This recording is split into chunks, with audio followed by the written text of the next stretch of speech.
तो ये टॉपिक है आपका इन्फेरेंस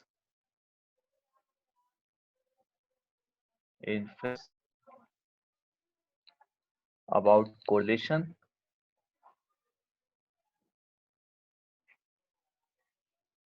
कोरिलेशन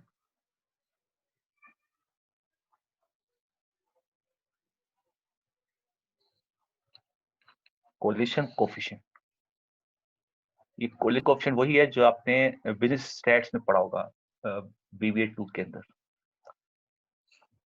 इसको इन्फ्लुएंस कह लें या इसको कहें टेस्ट ऑफ कोरिलेशन।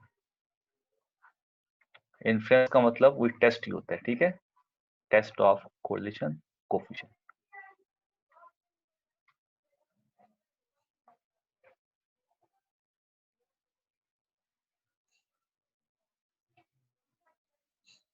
आपने किया होगा कोरिलेशन कोफिशिएंट का, एक आपके पास बाईवेरिएट डेटा होता है एक्स वाई की फॉर्म में, जिसमें एक वेरिएबल आपका डिपेंडेंट होता है, एक इंडिपेंडेंट होता है। इस तरह से डेटा आपके पास गिवन होता है। आपने बीबीए 2 में किया होगा, ठीक है।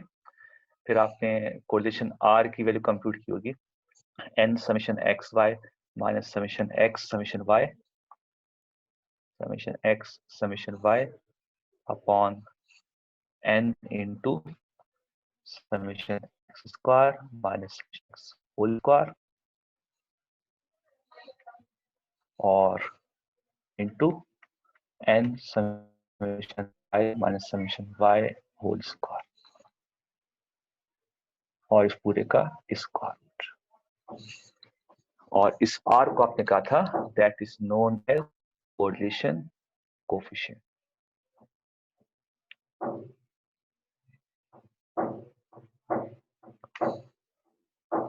आर कहते हैं कोरिलेशन कोफिशिएंट।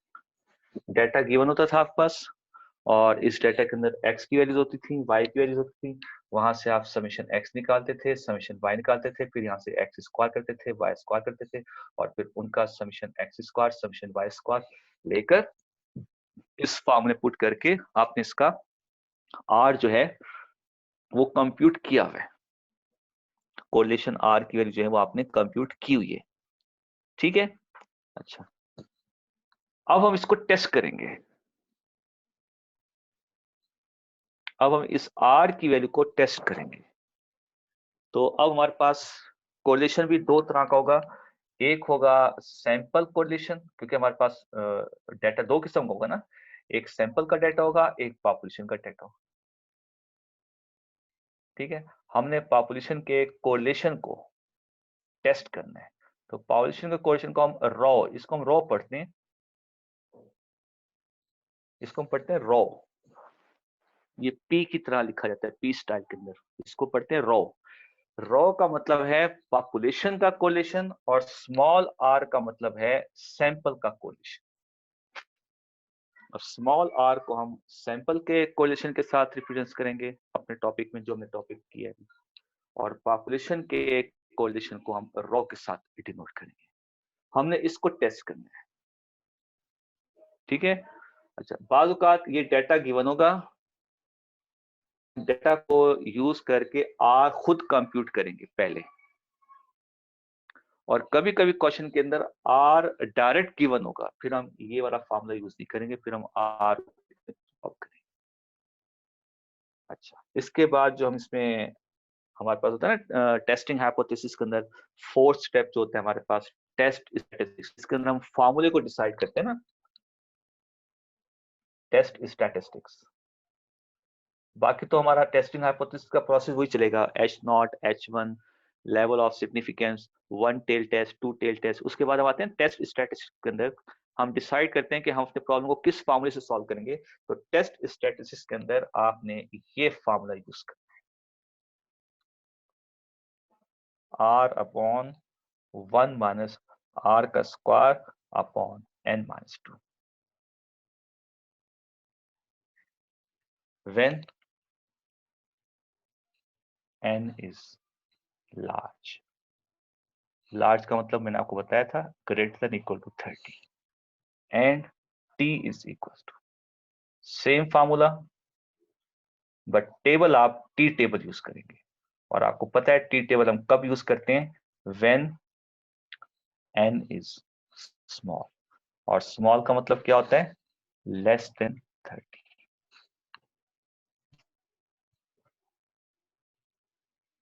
ठीक है, स्मॉल r का मतलब हो गया सैंपल का कोरिलेशन, रॉ का मतलब हो गया पॉपुलेशन का कोरिलेशन।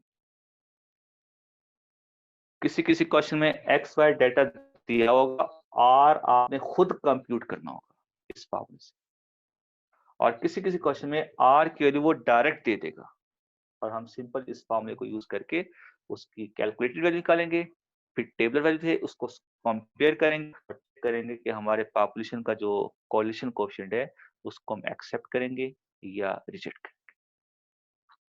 तो ये हमारा एक टॉपिक है, और इस टॉपिक का मैं अब एक क्वेश्चन आपके सामने सॉल्व कर रहा हूं। ठीक है, और इंक्लूड है पेपर में। ठीक है, अब इसका मैं एक क्वेश्चन आपको सॉल्व करके दे रहा हूं कि अगर इस टॉपिक का क्वेश्चन पेपर में आ गया तो फिर आप उसको कैसे सॉल्व करेंगे। ठीक है, अब हम आए थे अपने एक्सरसाइज के क्वेश्चन की तरफ।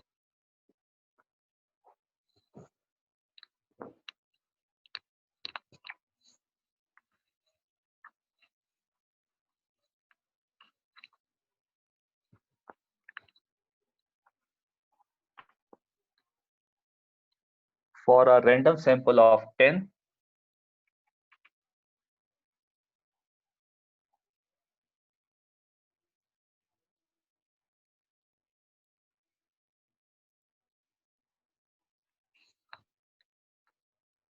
pair of values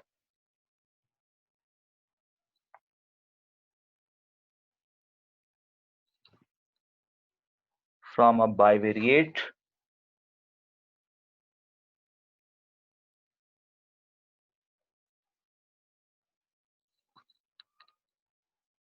normal population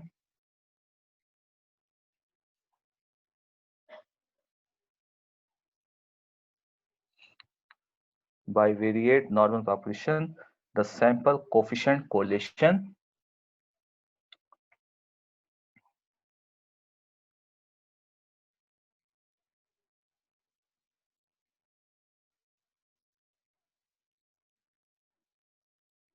the sample correlation coefficient is 0.7. The significance, test the significance of R against rho is equal to 0 using alpha is equal to 0.05.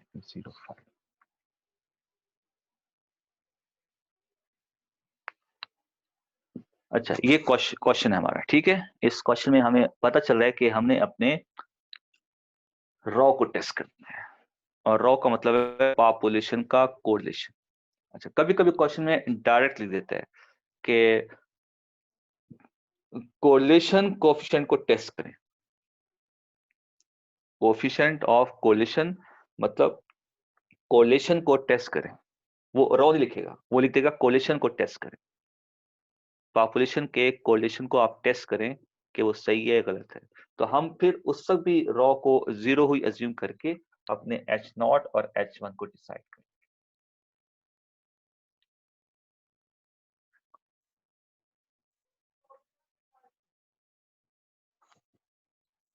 जैसे हमने पॉपुलेशन के मीन को test किया था, फिर हमने एक प्रोबेबिलिटी डिस्ट्रीब्यूशन गिवन था, फिर हमने उसको टेस्ट किया था का स्क्वायर डिस्ट्रीब्यूशन के अंदर। उसमें हमने एक डेटा को पूरा टेस्ट किया था, उनकी प्रोबेबिलिटीज को लेकर उनकी डिस्ट्रीब्यूशन बनाकर फिर हमने उसको का स्क्वायर डिस्ट्रीब्यूशन के थ्रू सॉल्व किया था और चेक किया था कि हमारा डेटा सही है या गलत है। अब है यानी पॉपुलेशन के कोरिलेशन को टेस्ट करना है, पॉपुलेशन के कोरिलेशन को टेस्ट करना है। तो पॉपुलेशन के कोरिलेशन को हम रॉ लिखते हैं। ठीक है, वैसे तो उसने रॉ लिखा हुआ है, हमने डायरेक्ट यहाँ पे भी रॉ लिख दिया, और अगर नहीं लिखा होता तो वो फिर बाय वर्डिंग में कहता कि आप पॉपुलेशन के रॉ को जो है वो आप टेस्ट करें। तो उसमें भी हम H0 को ही लिखते हैं और H1 को भी यही लिखते हैं, ठीक है। इसमें लेस देन वो मोर देन वाला केस नहीं है, ठीक है। अच्छा, उसके बाद ये हमारा स्टेप 1 हो गया। स्टेप 2 में हम क्या करते हैं, लेवल ऑफ सिग्निफिकेंस लिखते हैं। तो LOS मतलब लेवल ऑफ सिग्निफिकेंस, उसमें क्वेश्चन में डिफाइन किया हुआ है 0.05। थर्ड स्टेप में हम क्या लिखते हैं, 1 tail test 2 tail test not equals to है H1, नॉट इक्वल्स टू है 2 टेल टेस्ट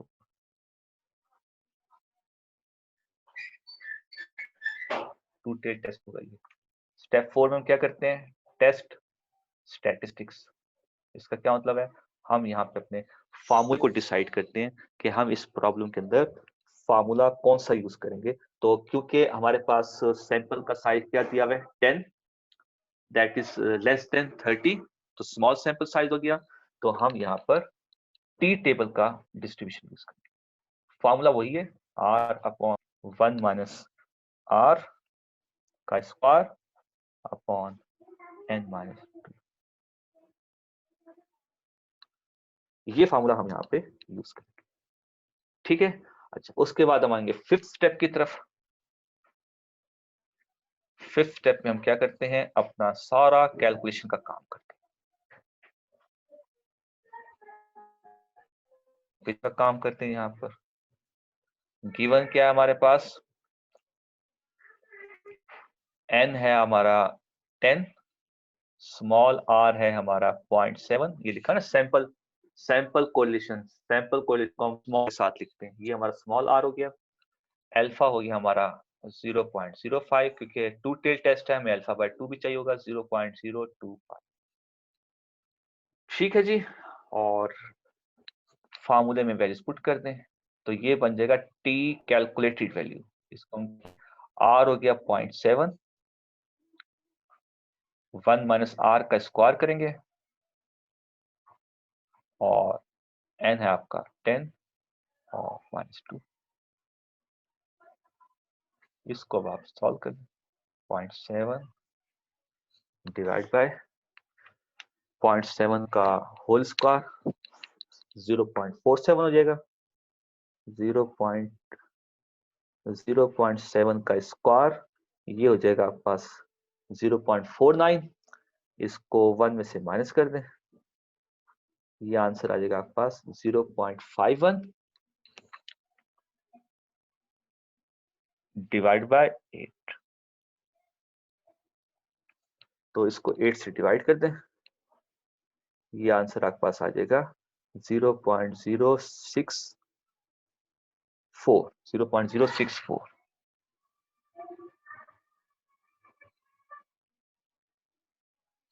और यहां से टी कैलकुलेटेड वैल्यू क्या आ जाएगी, 0.7 डिवाइड बाय 0.064, ये आ गया आपके पास 10.9375।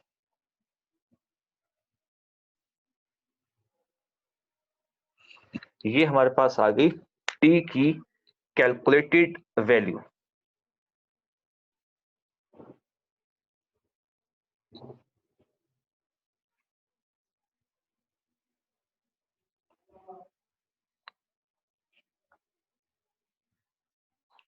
यही आ रही है या कोई चेंज आ रही है, 10 पॉइंट आ रहा है, कुछ चेंज आ रहा है 0.7।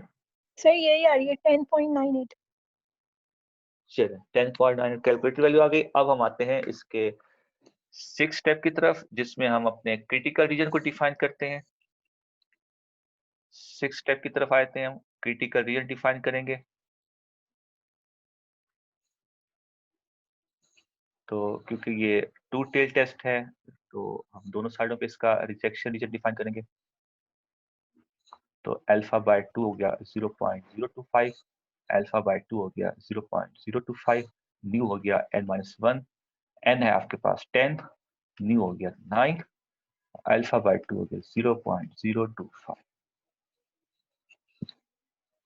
अब आप जाएं टी टेबल में, टी टेबल में जाकर न्यू 9 के सामने और अल्फा बाय 2 0.025 इसके नीचे टी की टेबलर वैल्यू देखें क्या आ रही है। मैं भी चेक कर रहा हूं, आप भी चेक करें अपने तौर पर।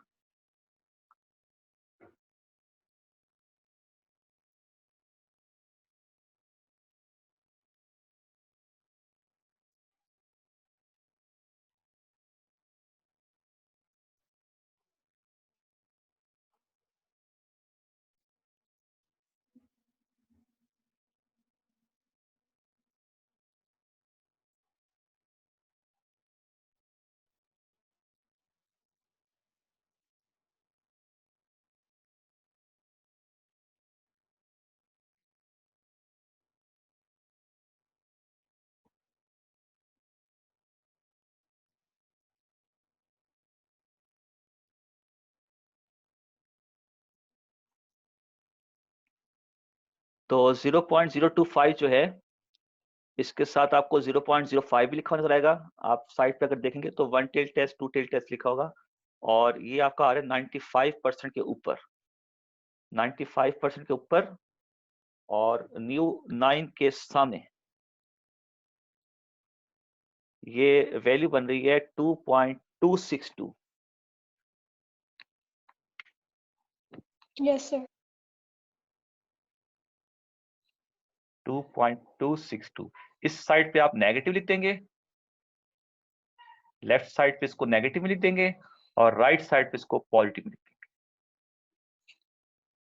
जब लेफ्ट साइड पे वैल्यू लिखते हैं तो नेगेटिव, सेम वैल्यू इस साइड पे नेगेटिव, इस साइड पे पॉजिटिव। ये आपके आगे टेबलर वैल्यू, ये कैलकुलेटेड है, ये टेबलर है। आपकी कैलकुलेटेड वैल्यू टेबलर वैल्यू से अबव है, क्योंकि ये प्लस में है तो हम इसको प्लस के साथ कंपेयर करेंगे। अगर ये नेगेटिव होता तो हम इसको नेगेटिव के साथ कंपेयर करते। तो 10.2 जो है वो 2.2 से अबव है, ग्रेटर है। ग्रेटर में आपका क्रिटिकल रीजन जो है वो रिजेक्शन रीजन आ रहा है, तो H0 आपका रिजेक्ट हो जाएगा, H1 आपका एक्सेप्ट हो जाएगा। मतलब बाकी सब सिर्फ और सिर्फ ये आपका जो है स्टेप, टेस्टिंग हाइपोथेसिस में ये जो स्टेप है ना, ये चीज है स्टेप्स आपके जैसे। बस फार्मूला चेंज हुआ, फार्मूले की कैलकुलेशन, उसका डाटा, वो सब चेंज हुआ। ये आपकी कैलकुलेटेड वैल्यू होगी, टेबलर वैल्यू से इसको कंपेयर करेंगे, ये वाली वैल्यू इससे ग्रेटर है तो रिजेक्शन रीजन में आ रही है, और इसलिए हमारा H0 रिजेक्ट हो जाएगा, H1 एक्सेप्ट हो जाएगा। अच्छा, इस क्वेश्चन में ना R उसने दिया हुआ है आपको, किसी किसी क्वेश्चन में ये होता है कि R गिवन नहीं होता, तो फिर R को आप खुद कंप्यूट करेंगे। तो इसका पहले तो ले लें आप स्क्रीनशॉट, ठीक है, मैं भी लेता हूं। उसके बाद हम देखते हैं कि अगर हमारे पास इस क्वेश्चन के अंदर वो आपको ये दे देता कि ये आपका डाटा है बाइवेरिएट डाटा, इसको हम बाइवेरिएट डाटा कहते हैं। 1 1 3 4 4, ये है बाइवेरिएट डाटा, और वो इसी तरीके से आपको कहता है test the population correlation at alpha is equal to 0.05। अब ये आपको देता है क्वेश्चन, आपको ये डाटा दिया हुआ है और कह रहा है कि आप पॉपुलेशन के कोरिलेशन को टेस्ट करें at alpha is equal to 0.05। तो हमारा H0 क्या लिखा जाएगा, rho is equal to 0, H1 not equal to 0। ये हमारा पहला स्टेप हो गया। दूसरे स्टेप में हम लेवल ऑफ सिग्निफिकेंस लिखते हैं, ये हमारा लेवल ऑफ सिग्निफिकेंस। तीसरा स्टेप नॉट इक्वल टू है टू टेल टेस्ट, आप चाहे यहां लेस देन कर दें, मोर देन कर दें, ठीक है। फोर्थ स्टेप हम फॉर्मूला लिखेंगे। अब हम सैंपल का साइज देखेंगे, 1 2 3 4 5, सैंपल का साइज 5 है, टी वाला टेबल यूज करेंगे, r upon 1 minus r square n minus 2। Step 4 complete हो गया। अब जब आएंगे स्टेप 5 पे, तो स्टेप 5 पे पहले हम इसका r कंप्यूट करें, इस फॉर्मूले पुट करने के लिए। n तो हमें पता चल गया 1 2 3 4 5, n हमारा 5 है। आर के लिए क्या है, आर के लिए अब हमारे क्वेश्चन में गिवन नहीं है, उसने डेटा दे दिया। अब हम पहले आर के लिए कंप्यूट करेंगे। कैसे कंप्यूट करेंगे वो अब आपने स्टैट्स में किया हुआ है। मैं आपको एक आइडिया देता हूं कि यहाँ पे आपने क्या करना है। एक्स गिवन है, वाई गिवन है, एक्स स्क्वायर निकालेंगे, वाई स्क्वायर निकालेंगे और एक्स वाई निकालेंगे और फिर इनके सब के सम। ठीक है, एक्स का स्क्वायर, 1 का स्क्वायर, 2 का स्क्वायर, 3 का स्क्वायर, 4 का स्क्वायर, 5 का स्क्वायर, यहाँ सारे लिखेंगे स्क्वायर। फिर वाई स्क्वायर, सबके स्क्वायर लिखेंगे, एक्स वाई इनका प्रोडक्ट लिखेंगे, सबके सम उठाएंगे। फार्मूला मैंने लिखा है आर का, उसके वैल्यूज पुट करेंगे और आर की वैल्यू कंप्यूट करेंगे। Wait a minute, I am coming.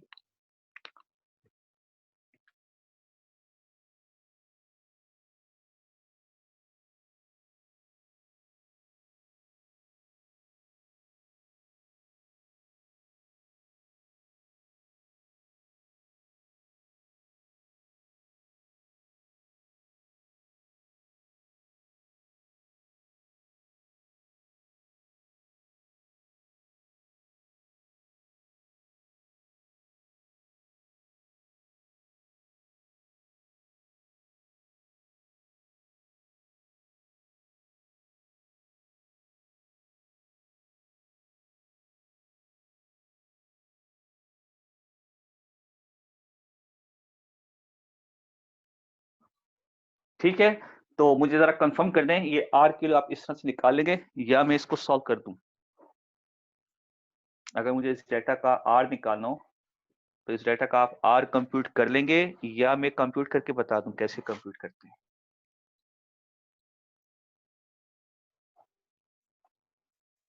Ji compute कर लेंगे।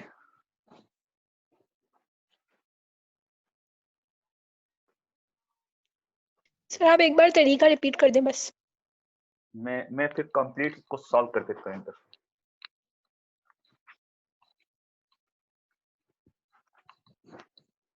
ये ना हो फिर आप एग्जाम में बैठे रहे और आपको आर कंप्यूट ही ना करना है।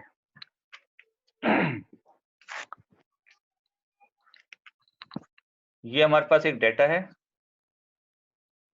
वैसे आर क्वेश्चन में गिवन होता है और अगर आर क्वेश्चन में गिवन ना हो तो फिर हम आर, डेटा हमारे पास गिवन होगा तो फिर हम आर जो है उस डेटा से कंप्यूट करें। ये सपोज हमारे पास एक बाईवेरिएट डेटा है और मुझे इसका correlation, sample correlation coefficient R की वैल्यू कंप्यूट करनी। तो आपने यहाँ पे कंप्यूट करना है एक्स स्क्वायर का कॉलम, वाई स्क्वायर का कॉलम और एक्स वाई का कॉलम और फिर इन सब के sum, summation X, summation Y, summation X, summation Y square, summation x Y. तो समीशन एक्स स्क्वायर 1 हो गया, ये 4 हो गया, ये 9 हो गया, ये 16 हो गया, ये 25 हो गया।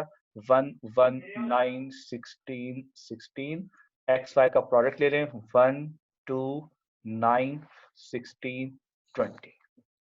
इन सब का सम करें, ये 15 आ गया और ये आ गया 13 और इसके बाद आ गया 30 35 और 55 इसके बाद आ गया 32 55।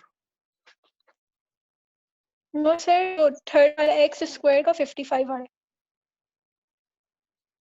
एक्स है। स्क्वायर का एक्स 55 आ रहा है, ये यस आपका हो गया 25 25 50 55 हो गया जी, ये 55 हो गया और इसका 32 और 42 43 हो 43 आ गया रहा है। यस और इसका इसका आपके पास हो 48। गया 30 और 48। उसके बाद हम लिखेंगे आर का formula N summation x Y minus summation X summation Y upon N summation X square minus summation X का whole square into N summation Y square minus summation Y का होल स्क्वायर। ये formula है R को compute करने का। इसमें अब आप आर की वैल्यूज कंप्यूट करने के लिए इसमें पूरा डेटा पुट कर दें।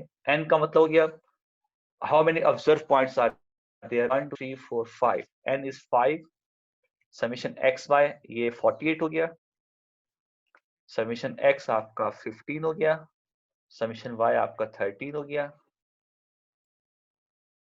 n आपका 5 हो गया, समीशन x का स्क्वायर आपके पास 55 है, माइनस समीशन x आपका 50 और उसका होल स्क्वायर कर देंगे, इनटू n आपका 5 है, समीशन y स्क्वायर आपका 43 हो गया, माइनस समीशन y आपका, बस अब आप कैलकुलेटर से ये सारी वैल्यूज कंप्यूट करके इसका आंसर ले लें। याद रखिएगा r की जो वैल्यू होती है वो -1 और +1 के दरमियान, इससे ज्यादा नहीं होगी, इससे कम नहीं होगी, इनके बीच में लाई करेगा आंसर। तो ये आपके आंसर की वेरिफिकेशन भी हो जाएगी कि r का आंसर जो है वो इसके बीच में आना चाहिए, +1 और -1 के बीच में। तो इसको अब आप कंप्यूट कर लें, r की वैल्यू कंप्यूट करके बता दें मुझे r क्या आ रहा है आपके पास।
जी ब्रेक का टाइम हमारा करीब आ गया है, आप आर को कंप्यूट करें, फिर हम ब्रेक के बाद इसका नेक्स्ट क्वेश्चन सॉल्व करते हैं।